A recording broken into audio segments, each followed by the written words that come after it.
Creo que sí, ya debería de estar. En un principio, esta es la primera clase, ya os digo, que se corresponde a esta segunda parte de asignatura, que es la parte con el contenido más tecnológico. Vamos a empezar a hablar con los procesos de fabricación con fibra seca por varios motivos. No son los que más se estilan en la industria, de hecho son una parte minoritaria. Si tuviéramos que hablar de más o menos del porcentaje en peso respecto a lo que es la estructura de un avión de material compuesto, ya sabéis que, por ejemplo, en el caso del 350 estamos ya por encima del 51%, bueno, pues esto no representaría ni el 5%. La mayoría del peso, la mayoría del volumen, lo representan los materiales preimpregnados, que son los que vamos a ver en el siguiente tema. Pero por motivos históricos, estos son los que primero se empezaron a implementar y son los que conceptualmente son más sencillos porque vienen derivados principalmente de los procesos de transformación de plásticos. Eso lo vamos a ver ahora, ¿vale? Bueno, así de forma general también, fabricación. Bueno, de hecho la fabricación, si os recordáis lo que os puso Güemes al principio, lo que es el diseño, lo que es el cálculo, la teoría del laminado no ha cambiado esencialmente. Habrá unas herramientas de cálculo mejores o peores, principalmente ligadas a los programas de cálculo numérico, las Trampatran, Abacus o cualquiera que sea que se use, pero eso en esencia no ha cambiado la forma de calcular. Habrá cambiado la potencia de cálculo, pero no la forma de calcular. Lo que sí que ha cambiado enormemente y lo que ha permitido implementar sobre todo los avances de materiales compuestos en la industria aeronáutica a día de hoy es principalmente los avances que se han hecho desde el punto de vista de fabricación. ¿Qué es lo que nosotros esperaríamos de forma ideal en la fabricación? Si nosotros vamos a una factoría ahora, que eso es lo que yo espero tratar de transmitiros, ¿qué es lo que nos vamos a encontrar y qué es lo que había antes, qué es lo que hay ahora? Bueno, pues si vosotros... Normalmente las imágenes que uno tiene de fabricación suelen ser las imágenes que ponen en las noticias de los procesos de fabricación de coches, ¿no? Que normalmente están básicamente automatizados, se va moviendo en línea el coche y van añadiéndole piezas normalmente de forma robotizada, de forma automatizada o en una línea, en un avión no funciona igual. No funciona igual principalmente por el tamaño de la serie. El tamaño de la serie de un coche es una serie alta y el tamaño de un avión es una serie razonablemente pequeña. De tal forma de que ahí no salía rentable la automatización de muchos procesos y hasta ahora, principalmente, también por el tamaño del producto, lo que se hacía era centrarse en un componente y tener a un montón de operarios alrededor.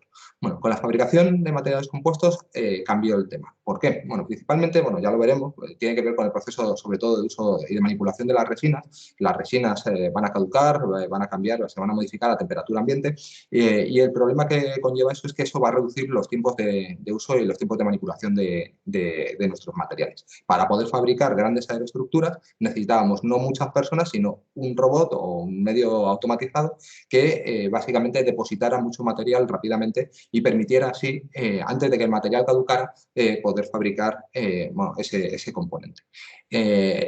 Toda esa automatización básicamente es lo que ha permitido fabricar grandes componentes. Con lo cual, ahora mismo, ¿qué es lo que buscamos? Bueno, pues nos buscamos que que la forma de fabricar sea lo más automatizada posible. También eso va a ayudar enormemente a la dispersión de las propiedades y a tener cierta trazabilidad del material.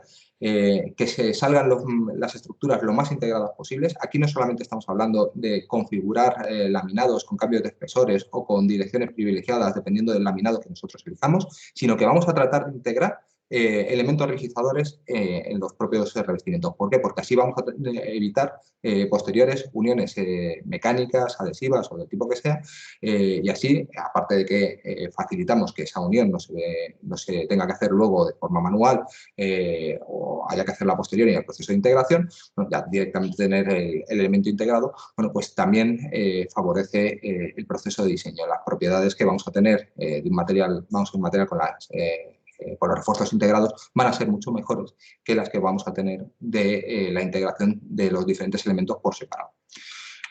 Bueno, y de paso, por pedir que todo es gratis, pues más rápido, reduciendo costes, reduciendo plazos. Es básicamente, la integración, el proceso automatizado ya se ha conseguido, el diseño de elementos estructurales integrados también se ha conseguido y ahora mismo lo que está en la industria aeronáutica es tratar de reducir costes precisamente de todos esos desarrollos que se han implementado a día de hoy. De hecho, parte de lo que os vamos a contar en este tema tiene que ver con ese proceso de reducción de costes que está asociado principalmente a lo que vamos a ver en el tema 6, el uso de preimpregnados.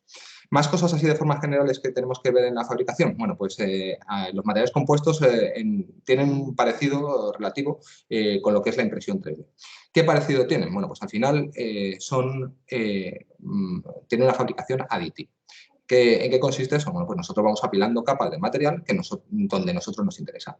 ¿Cómo se hacía todo esto con metales? Bueno, pues como ya sabéis, básicamente es mecanizar, es quitar material de un tocho que normalmente va a ser mucho mayor que el material que lo que nosotros vamos al final manejar. Aquí tenéis quizá la estructura más sencilla para ver precisamente esas diferencias. Son las estructuras isogrid. Las estructuras isogrid las podéis encontrar son refuerzos, nervios integrados en un revestimiento. La podéis encontrar normalmente en las camisas de los motores y estas estructuras, bueno, ya se estudiaron desde hace mucho tiempo porque estaban, se desarrollaron principalmente para el programa Apollo. Se dejaron de usar principalmente porque eran muy caras, eran enormemente costoso fabricarlas. Se fabricaba a partir de un tocho de material metálico, normalmente por fresado químico, es decir, todo esto que veis aquí, estos triángulos que veis que están mecanizados en la estructura, están comidos con fresado químico. Eso es enormemente caro, además luego eso genera un montón de problemas de fatiga y luego, bueno, eso hay que repasarlo, hacer un mecanizado detallado. Bueno, se dejaron de usar precisamente por eso, por ese proceso de fabricación. Bueno, pues el material compuesto es mucho más sencillo. Nosotros partimos de un revestimiento y vamos poniendo las capas, los refuerzos, los rizadores, los nervios, en la dirección que nos interesa. No perdemos material, no tenemos que eliminar el material. De hecho, eliminar el material va a ser enormemente complicado. Eso lo veremos en el tema 7, el tema de mecanizado, sobre todo por el tamaño de las fibras y por esa dualidad que tenemos entre la fibra y la resina y los problemas que suelen venir asociados, que son las delaminaciones, bueno, pues que generan un montón de problemas desde ese punto de vista. Solo vamos a ver de forma introductoria, ¿vale? Bueno, ya os digo, básicamente aquí sí que encaja muy bien ese símil con la fabricación aditiva. ¿Vale? Si nos vamos también, bueno, como os decía, a la historia, bueno, tampoco quiero entrar mucho en detalle de todo esto ya lo visteis en el tema 1. Bueno, pues la idea del uso de la implementación de los materiales compuestos siempre ha estado ligado al proceso de fabricación que se tenía. No estamos hablando de unos materiales, a pesar de que casi todos los ejemplos son a partir de los años 80, por lo menos para la aeronáutica comercial. Ya veis que podemos encontrar ejemplos desde los años 30 en la industria aeronáutica, incluso en los años 40 para aplicaciones militares de diferentes tipos. Industria aeronáutica, industria militar. ¿Por qué? Porque están asociados al desarrollo de las resinas. Lo que pasa es que la resina es un plástico, al final un plástico no va a tener ninguna capacidad estructural. Necesitamos reforzarlo de alguna forma. Y esa forma de hacer el refuerzo, esa es la clave. De entrada, un plástico en sí no es un material aeronáutico.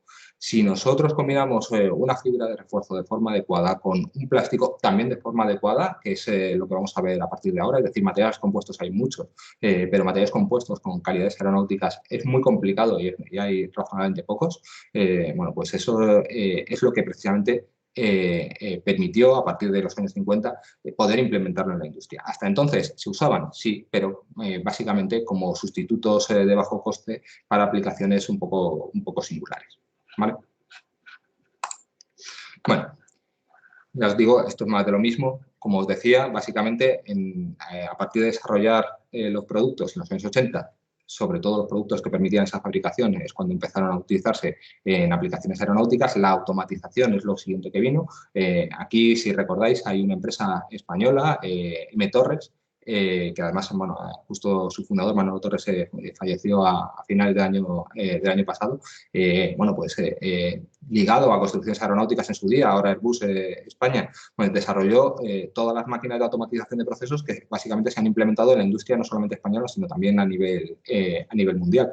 Eso se empezó a hacer en los años 90 porque era imprescindible para poder fabricar esas grandes aeroestructuras y luego la madurez industrial se consiguió a partir de los años 2000. Y ahí vienen los dos hitos que os contamos en su día. Primero, el 380, como avión ya que tenía grandes elementos estructurales, sobre todo toda la parte del cono de cola, estabilizador horizontal, vertical, y bueno, la sección 19 y 19.1, que serían las que tienen, vamos, que eran encima responsabilidad española. Luego ya eso se ha extendido completamente a todo el avión. Había más partes en el 380 de material compuesto, no os lo voy a recordar porque eso está dentro de las transparencias que vimos en el tema 1, pero el 380 fue el que marcó el punto de inflexión que luego pudo implementarse en el 350, que es la situación, vamos, es básicamente el estado del arte que nos encontramos ahora en las aeroestructuras de material compuesto.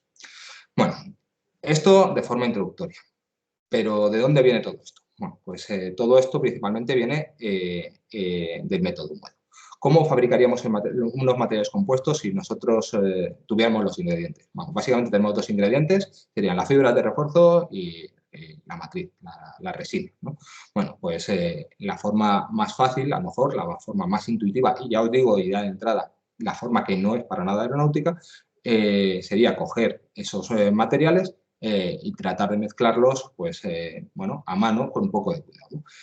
Lo que veis ahí es parecido a lo que vamos a ver luego en un pequeño vídeo de moldeo por proyección. Bueno, aquí simplemente sería un laminado manual. Es la forma, para que os hagáis una idea, en la que ahora mismo se fabrican pequeños barcos de recreo y otros ejemplos de estructuras pues, no tan eficientes como la de un avión, pero que tienen una forma compleja. No tiene sentido fabricarlos de material metálico y se necesita evidentemente mucha más capacidad estructural que la que puede proporcionar un plástico que sí que puede al final moldear una geometría complicada. Bueno, pues básicamente ahí lo que veis es que se está cogiendo el refuerzo, estamos echando resina y lo mezclamos básicamente aplicando un rodillo. Con lo que ya sabéis de materiales compuestos, aquí hay muchas cosas que deberían de crujir. ¿A alguien se le ocurre algo que cruja de esta forma de fabricar? Que no encaje precisamente con los materiales compuestos tal y como lo habéis visto con el profesor Güemes hasta ahora. ¿Nadie se atreve a levantar la mano y decir algo? Yo digo que intentaré que las clases no sean un soliloquio, aunque yo entiendo que es extremadamente complicado con esto que hacemos online.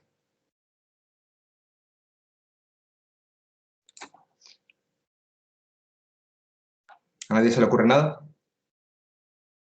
Fijaros que aquí una de las cosas que habíais visto es que la proporción fibra-resina va a ser fundamental para las propiedades finales que vamos a tener en nuestro material. Aquí la proporción fibra-resina va a ser muy difícil de respetar. Hay otra cosa que también tenía una influencia enorme en las propiedades mecánicas. Bueno, si no tenemos propiedades, vamos a una distribución uniforme, tampoco tenemos propiedades uniformes y de cara a otra cosa que veremos en el tema 8, que básicamente es la certificación, pues tendríamos que quedarnos con la peor propiedad que podríamos conseguir y aquí sería enormemente baja, aunque a lo mejor podríamos conseguir de media unas propiedades razonablemente decentes. Otra cosa que también no encaja con lo que ya visteis con Alfredo es la porosidad. El nivel de poros que podamos tener en material va a influir enormemente primero en las propiedades mecánicas y luego en el comportamiento a posteriori, la ingestión de agua bueno, y sobre todo la degradación de las propiedades mecánicas que vamos a tener. Aquí, si no aplicamos presión de ninguna forma, solamente aplicamos presión para mezclar y tratar de colocar el refuerzo dentro de la resina, pues no vamos a poder tener eso. Bueno, pues sin eso, principalmente, no podemos tener propiedades aeronáuticas, ¿vale? Por muy bueno que sea y por muy bonito que nos quede el molde, ¿vale? Vale. Ventajas. Lo podemos hacer en cualquier sitio, no necesitamos muchos medios. Vamos, esto es razonablemente sencillo. Ya os digo que por eso, sobre todo para la reparación de barcos o similares, bueno, directamente la fabricación del barco sería la forma de hacerlo. Pero esto no se podría aplicar a la industria aeronáutica de ninguna forma. Otra forma de básicamente hacer lo mismo sería el moldeo por proyección. Tampoco tiene fabricación aeronáutica. Por ejemplo, para que os hagáis una idea, grandes superficies se pueden reforzar. Esto sería básicamente un plástico reforzado, entendiendo que eso no es la traducción directa de GFRP, esto simplemente sería fibra corta distribuida al azar, cubriendo un molde y mezclada con resina. Mismas características que lo que hemos visto antes a la hora de mezclar, Lo único que cambia aquí es que en lugar de tener una gran superficie, lo que vamos a tener, una superficie de refuerzo, lo que vamos a tener es normalmente una boquilla que va a ir escupiendo el material. Dejadme que ponga un pequeño vídeo. Todos los vídeos, ya os he dicho, están disponibles dentro de este canal, os los he puesto, para que, bueno, si queréis poder verlos y demás. Vamos a avanzar un poquito, más o menos aquí. Lo que están fabricando es un barco, veis que este es básicamente sería el útil, sería el molde sobre el que se va a depositar el material. El molde lo han hecho y ahora lo que están aplicando con esa pistola es un desmoldeante. Si no, la parte de la resina se quedaría pegada a ese molde. Veis que encima luego, bueno, han puesto toda diferentes útiles que se necesitan para hacer la inyección, y aquí lo que está haciendo un operario es, por medio de una pistola, ir escupiendo material, que son fibras cortas de vidrio, que bueno, simplemente es pues como una cuerda de vidrio, un filamento, y que el cabezal está cortando y está escupiendo, algunas veces también mezclándolo con un poco de resina. Ya veis que ahí luego, con el rodillo, básicamente lo que hacen es pues mezclar mejor la resina con ese refuerzo. ¿Qué no tenemos aquí, además de todo lo que os he explicado antes? Pues aquí no tenemos direccionalidad del material, entonces no tenemos tampoco continuidad de la fibra. Con esto simplemente lo que tenemos son las propiedades del plástico, pero endurecido, reforzado, es decir, con mejores propiedades mecánicas, porque hay un elemento de refuerzo que es esa fibra corta, normalmente de vidrio. Ya os digo que esto tampoco jamás lo ha tenido y jamás lo tendrá una aplicación aeronáutica. A lo mejor para algunas superficies secundarias no estructural en el pasado se pudo valorar, pero esto jamás ha tenido ninguna aplicación aeronáutica. Bueno, ahí están poniendo diferentes materiales para dar la superficie y bueno, simplemente por ir a avanzar un pelín, veréis que aquí lo que se hace es desmoldear y lo que queda, lo que separamos del molde es básicamente el elemento estructural que se quiere fabricar. En este caso, pues es un barco de recreo. ¿Vale? Bueno, ya os digo, los vídeos están todos disponibles y vais a poder disponer de ellos si os interesa. Ninguna de esas cosas es aeronáutica, pero fijaros que es la forma más intuitiva de fabricar un material compuesto. Tenemos los dos ingredientes que necesitamos, la fibra y la resina, y las mezclamos como mejor podemos, sin utilizar ningún medio adicional. Esa es la única ventaja que tiene. No necesitamos ningún medio adicional, no necesitamos ningún ambiente particular, pero el problema que tiene es que las propiedades no existen, no son repetitivas, son altísimamente variables. No aplicamos presión, con lo cual hay un alto volumen de poros, una cantidad de volátiles acumulados en el material enorme. Necesitamos sí o sí aplicar presión durante ese proceso de consolidación y sobre todo durante el proceso posterior de curado. Y además, si no tenemos una distribución fibra-resina uniforme, pues no vamos a tener unas propiedades buenas. Entonces, ¿cómo podemos resolver eso? Básicamente hay dos opciones. La fibra seca, que sería la evolución de este método húmedo, de hecho serían las opciones de método húmedo para la fabricación aeronáutica, y la opción de los preimpregnados. La opción de los preimpregnados es lo que os digo que vamos a ver en el tema 6. La opción de la fibra seca es lo que vamos a ver en la clase de hoy y en las dos clases siguientes. Bueno, recordaos que también mañana es horario de lunes, con lo cual mañana no tendremos clase. La idea es que la semana que viene terminaremos con este tema. Bueno, pues aquí en fibra seca básicamente tenemos el RTM principalmente, que es la primera técnica para fabricar materiales compuestos que se hizo en la industria aeronáutica. RTM son las siglas de Resin Transfer Molding. Las técnicas de infusión, que serían la RLI, Resin Liquid Injection, y lo que sería la infusión también propiamente dicha, porque bueno, ahora os explicaré las diferencias, que es el RFI, el Resin Fill Infusion. Resin Fill Infusion es una cosa muy, muy particular. De hecho, en la industria aeronáutica solamente veréis que no podré poner un ejemplo, pero vamos, es una pieza que se fabrica a día de hoy así, que es el mamparo de presión, y el RTM, digamos que es el pasado bien presente, y el RLI sería básicamente la técnica que se pretende utilizar en el futuro. ¿Vale? Bueno, básicamente la idea es que tenemos diferentes tipos, se diferencian esas técnicas en diferentes cosas. Por un lado, cómo vamos a manipular el refuerzo, la fibra, respecto a la resina. ¿Cuáles van a ser las fronteras es decir, si vamos a tener una frontera flexible o una frontera rígida, y bueno, básicamente cómo vamos a mezclar esas dos cosas. ¿Qué ventajas tiene usar un molde fijo? Bueno, fijaros, un molde sólido. Lo del Resin Transfer Molding probablemente también os suene de una técnica de fabricación de plásticos. Seguro que todos visualizáis un molde vacío y inyectar un líquido, un plástico en forma de líquido, normalmente un termoplástico, que por encima de una temperatura de fusión, su temperatura de fusión es líquido, se inyecta, rellena todo el hueco y después por debajo de esa temperatura de fusión solidifica y se puede moldear, se puede sacar una figura que básicamente tenga la forma de ese volumen donde se ha inyectado. Bueno, pues la forma más intuitiva de fabricar un material compuesto es hacer básicamente eso, pero en lugar de meter en un vacío el líquido, esa resina, pues meterlo en una zona donde hay un refuerzo. Eso es la forma más intuitiva, tiene muchas ventajas, tiene muchos inconvenientes, que eso es lo que principalmente vamos a ver a continuación. Ya no va a ser tan fácil, no va a ser tan intuitivo ver cómo va a ser el llenado del molde. De hecho, esa es la práctica que os voy a proponer, la práctica de RTM, que os la propondré al final de la semana que viene. No podemos tampoco inyectar una presión infinita, porque de esta forma lo que haríamos sería arrastrar ese refuerzo y ya no quedaría el refuerzo uniformemente distribuido, pero sí que al conocer el volumen de forma muy buena y si conocemos también el refuerzo que metemos de forma buena, bueno, pues podemos controlar razonablemente bien el volumen de poros, la proporción fibra-resina que vamos a tener en ese material. Por eso es lo que son las técnicas que básicamente más se han usado. Bueno, aquí, al contrario que con los preimpregnados, que sí que hay una nomenclatura muy clara, aquí la nomenclatura es enormemente compleja. Nosotros la que usamos es la que os he dicho, RTM, LRI y RCI. Pero es verdad que en la bibliografía hay un montón de técnicas parecidas, con diferencias sutiles o incluso casi sin ninguna de esas diferencias. Y aún así, bueno, pues cuesta mucho uniformizarlo. Yo no os recomiendo, bueno, os recomiendo que lo tengáis en cuenta si busquéis información aparte, y básicamente os recomiendo que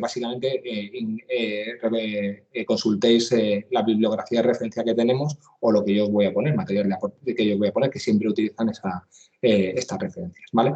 LRI, RFI y RT, ¿vale? Bueno, por entrar en detalle de todas estas técnicas, bueno, ya os digo, ¿qué cosas vamos a mirar? Bueno, pues principalmente las paredes de ese molde, la forma de aplicar presión y la forma de introducir la resina. Vamos a empezar por la última. Perdonad, en el caso del RTM. En el caso del RTM tendríamos un molde cerrado, paredes mecánicas, es decir, paredes sólidas, en donde nosotros estamos inyectando la resina, es decir, cogemos algo que por encima de la presión ambiente inyecta, coge la resina, coge el líquido y lo inyecta en ese molde, que en el interior debería de tener ese refuerzo previamente. Además, bueno, evidentemente se llenará y para asegurarnos de que se llene, bueno, pues tendrá que salir parte de la resina al exterior. Este esquema que veis justo debajo de la explicación de los tres modelos, ¿vale? Aquí la resina tiene que ser, fijaros que como si nosotros estuviéramos hablando de un termoplástico o de algo razonablemente denso, lo que va a pasar es que lo vamos a inyectar en ese molde y al ser muy denso vamos a necesitar una presión muy grande para poder llenarlo. ¿Por qué? Bueno, pues porque el molde ya está en un 50% básicamente ocupado de una forma uniforme. Ese 50% de fibra resina que típicamente es el que manejamos en la industria aeronáutica. Encima, aquí las resinas van a tener que recorrer un gran camino, un camino por lo menos tan grande como la estructura que vamos a fabricar. Por eso las estructuras que fabricamos típicamente con RTM son estructuras de tamaño pequeño. Pequeño quiere decir que, bueno, aunque hay algún ejemplo de hasta 5 metros de largo, vamos, como mucho, suelen ser estructuras como mucho del orden del metro o más pequeñas.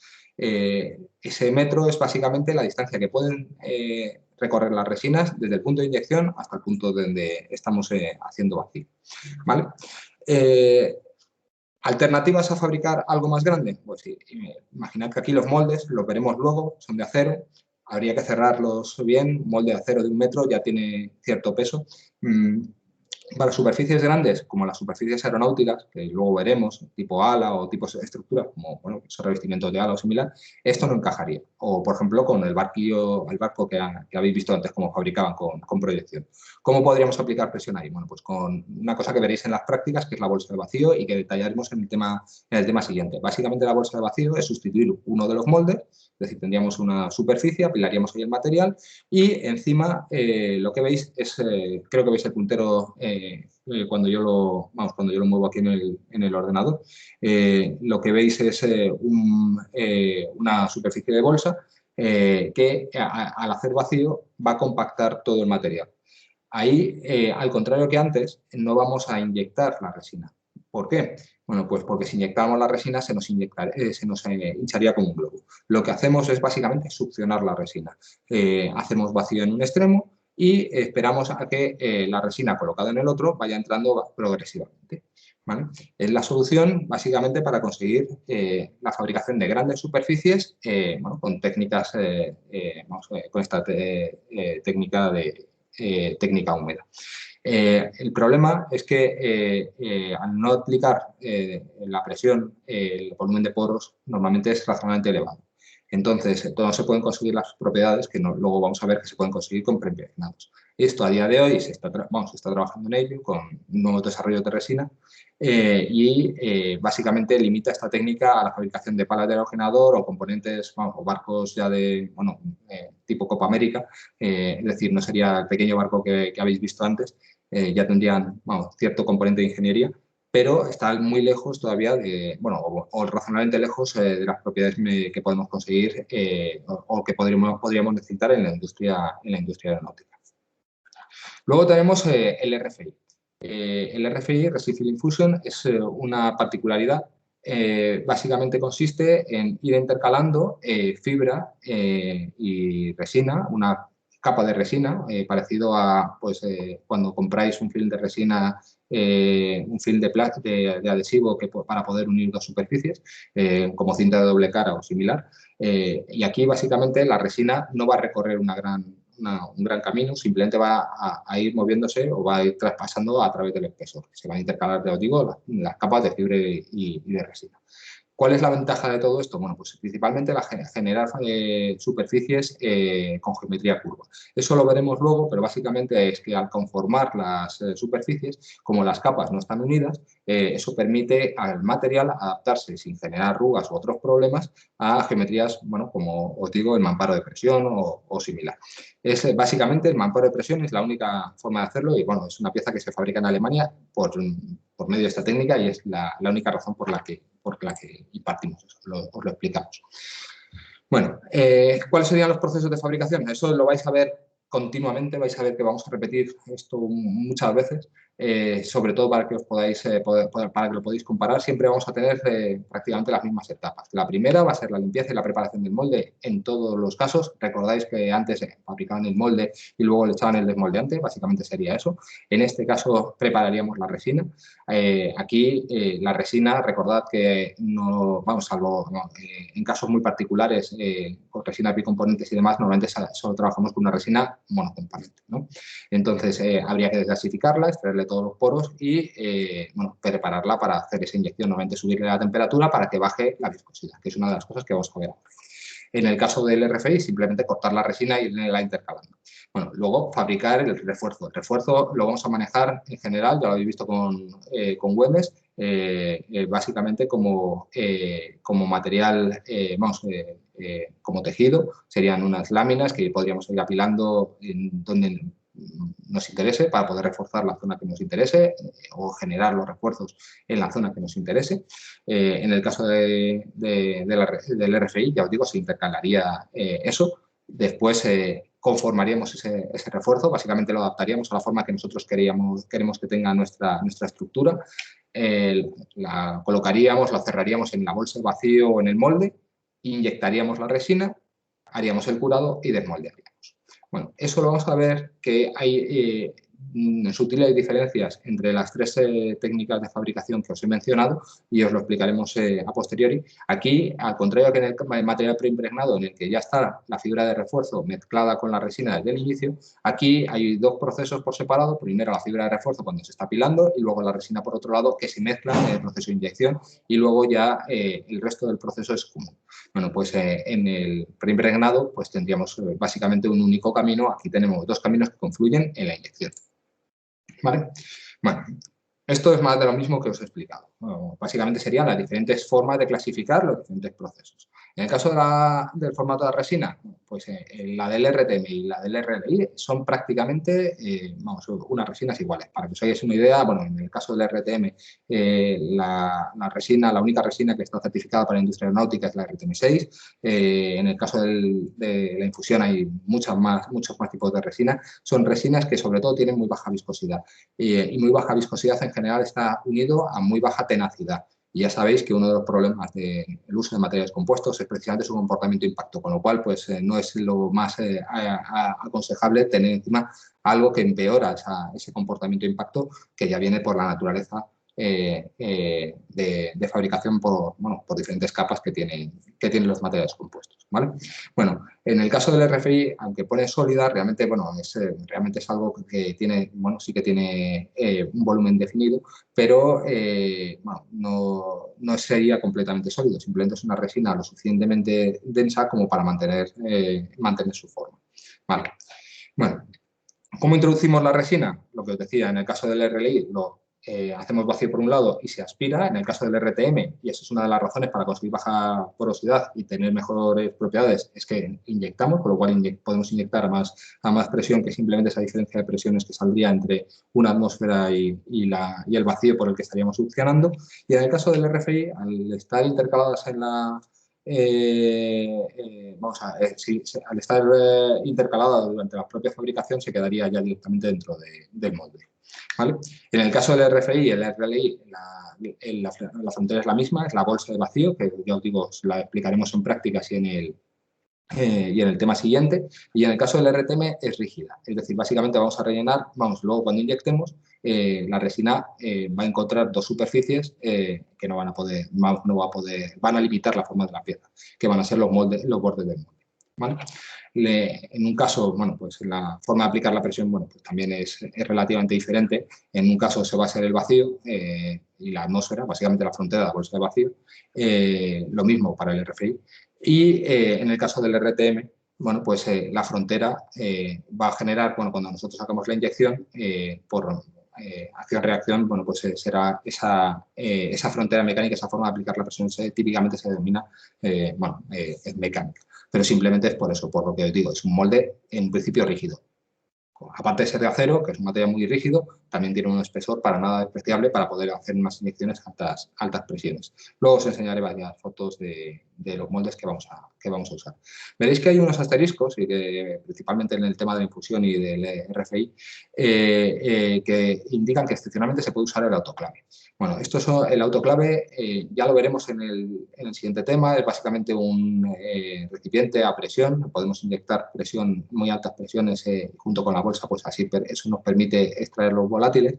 Y en el caso del RLI, eso permitiría hacer una inyección hasta esa presión que tenemos en el autoclave. Lo que pasa es que el autoclave a día de hoy es el enemigo a batir. Es un recurso enormemente caro y que es imprescindible para la fabricación de calidad con preimpregnado.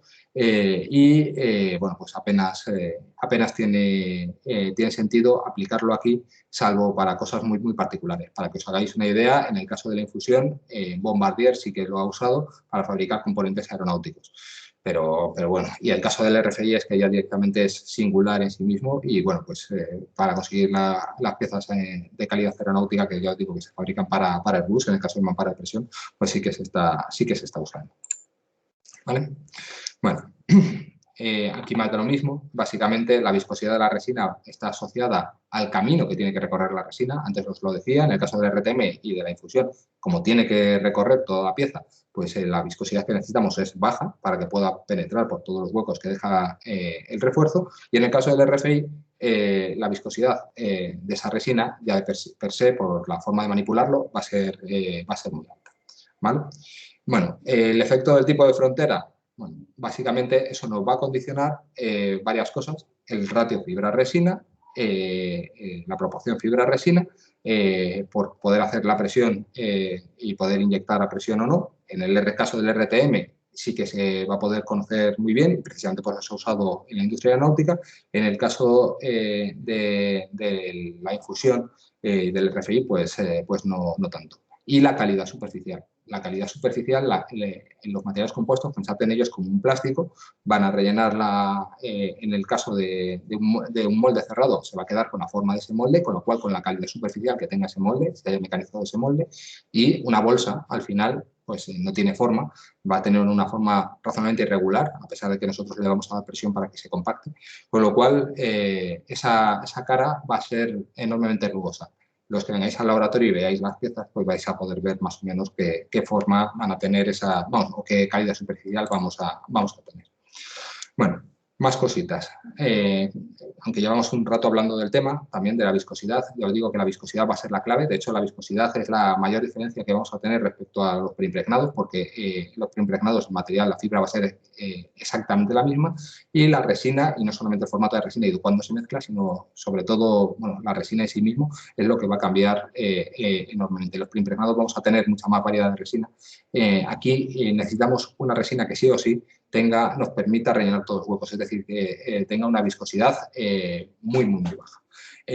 La viscosidad se mide en unas unidades muy poco amigables, los poises, pascales por segundo, bueno, mejor dicho, un poise es 0,1 pascal por segundo. Bueno, básicamente yo solo quiero que os quedéis, y no me gusta hablar, siempre prefiero hablar de que todo esto es más fácil razonarlo que memorizarlo. Memorizarlo va a ser muy difícil todo. Bueno, pues aquí sí que me gustaría que os quedarais con los órdenes de magnitud. Para que os hagáis una idea, cuando estamos hablando del agua, estamos hablando de 0,01 poises, agua a temperatura ambiente. Si vamos aumentando la temperatura, normalmente la viscosidad de casi todos los fluidos disminuye. ¿Qué pasa? Bueno, para que os hagáis una idea, tenemos aquí el agua, el aceite de oliva un poco más denso, y los órdenes de magnitud por encima tendríamos la miel.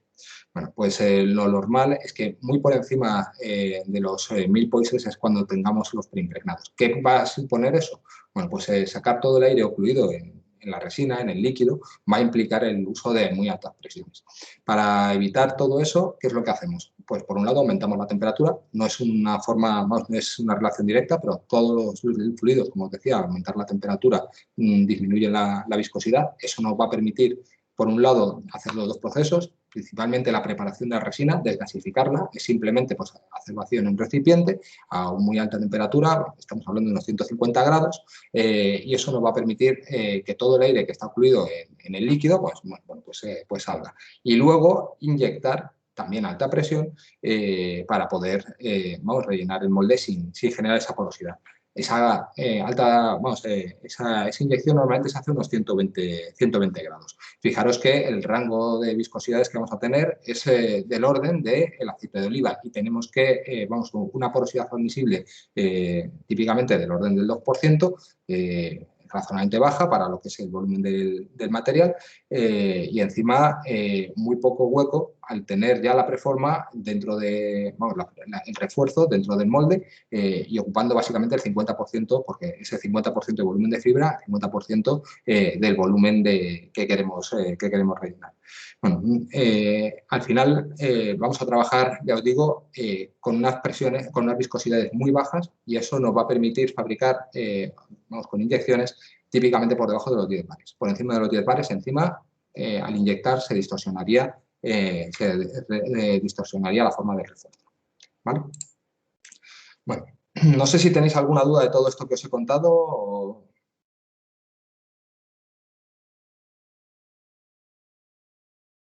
Simplemente me tenéis de fondo como la radio.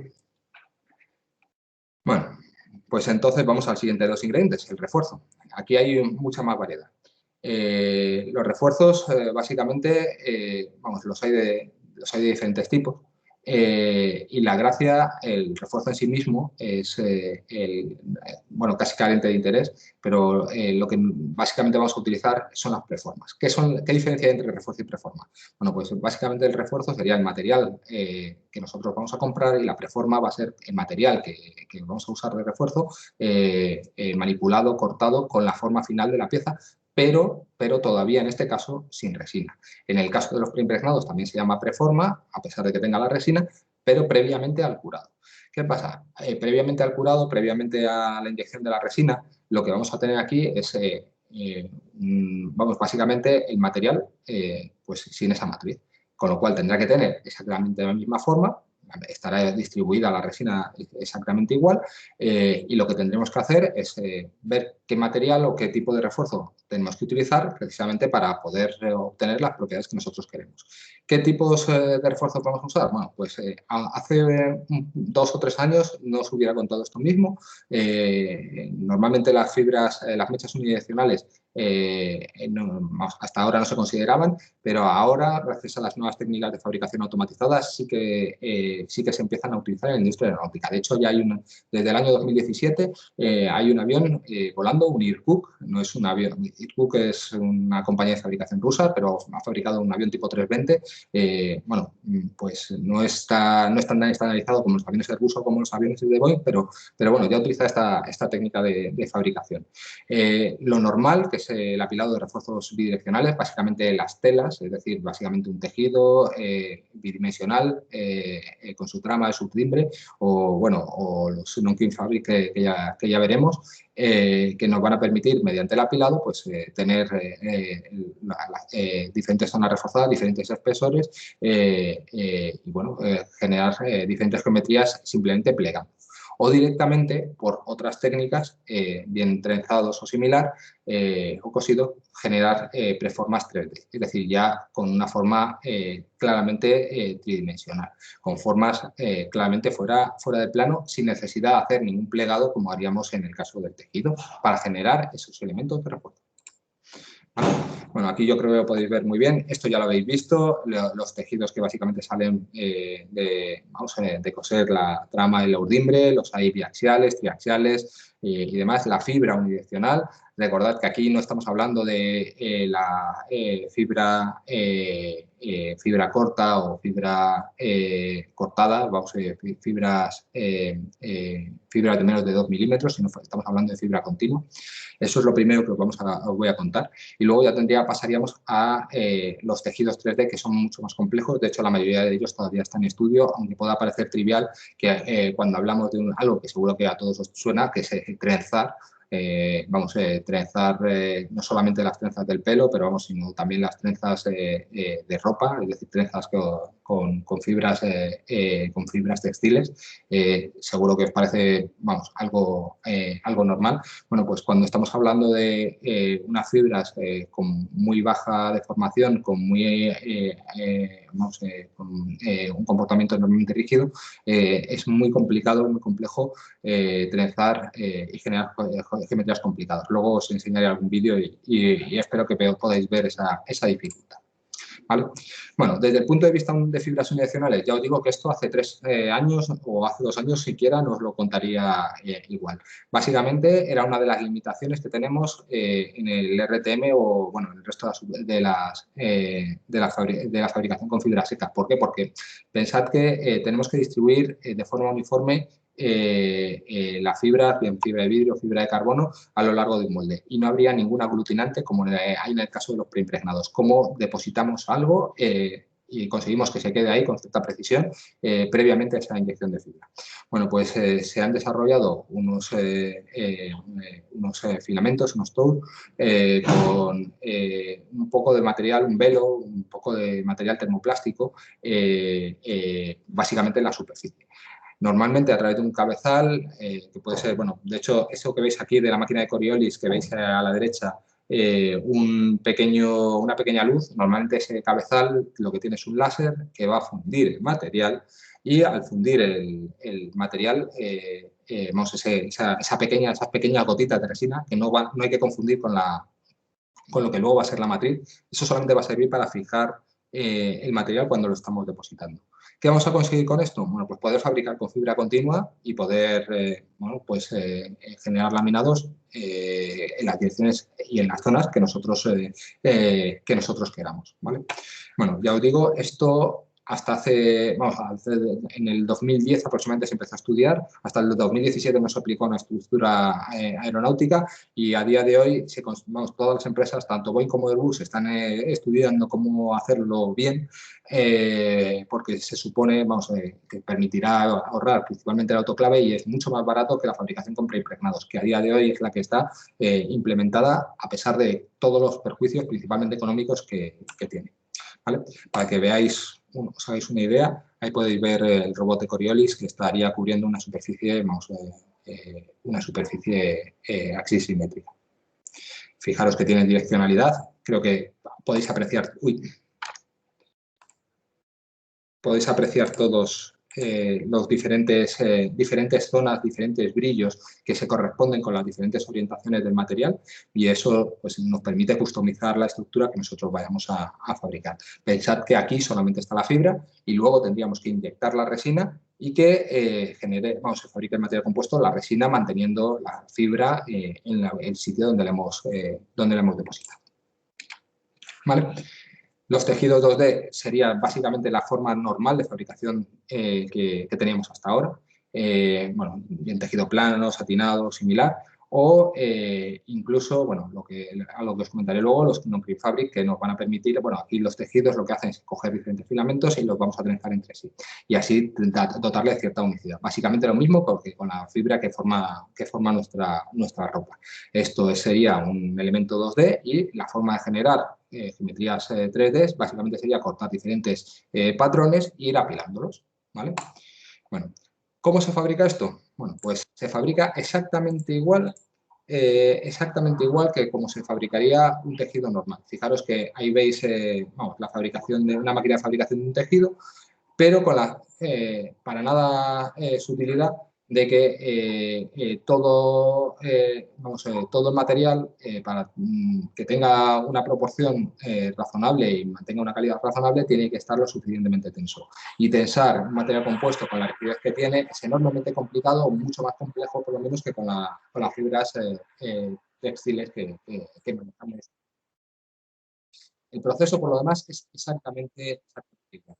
Esto también, esta forma de fabricar, como se apoyaba en parte de la industria textil, en parte de la industria textil, es lo que ayuda a implementar estas tecnologías, ¿vale? Y esto también me suena que lo habéis visto, el non-print fabric básicamente era unir diferentes filamentos en diferentes direcciones, pero en este caso, para evitar esas ondulaciones que se generan en el tejido y esa pérdida de propiedades mecánicas, bueno, a través de pequeños hilos de poliéster o de nylon. De hecho, aquí también podéis verlo en el vídeo, en el que básicamente se está utilizando el material utilizando ese hilo que básicamente nos va a permitir poder manipularlo sin que el material se deshaga. ¿Vale? Bueno, quería llegar justo hasta aquí. Quedan 2 minutos. No sé si tenéis alguna pregunta. ¿Alguna duda? Bueno, pues entonces, si os parece bien, apago la grabación.